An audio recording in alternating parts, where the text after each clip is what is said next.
Friends, క్విక్గా ఏదైనా recipe చేసుకోవాలంటే ఆవకాయ ఫ్రైడ్ రైస్ చాలా ఈజీగా చేసుకోవచ్చు. క్విక్గా 10 మినిట్స్లో రెడీ. కుక్ చేసుకున్న రైస్లో ఆవకాయ వేసుకోవాలి.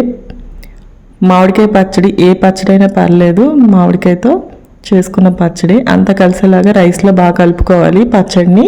పచ్చడి అవైలబుల్గా లేకపోతే ఉప్పు కారంతో కూడా చేసుకోవచ్చు, బట్ పచ్చడి వేస్తే టేస్ట్ చాలా బాగుంటుంది. ఇలా కలుపుకున్న రైస్ని పక్క పెట్టుకోండి. వేరే కడాయిలో ఆయిల్ వేసుకోవాలి.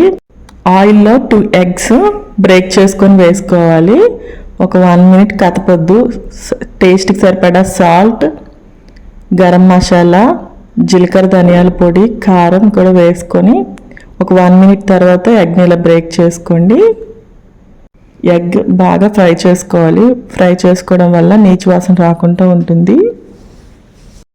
ఎగ్ ఇలా ఒక 75% కుక్ అయిన తర్వాత బఠానీ, పచ్చిమిర్చి చీలికగా వేసుకున్నది వేసుకోవాలి.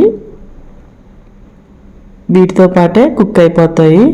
పచ్చి బఠానీ కాబట్టి తొందరగానే కుక్ అవుతుంది.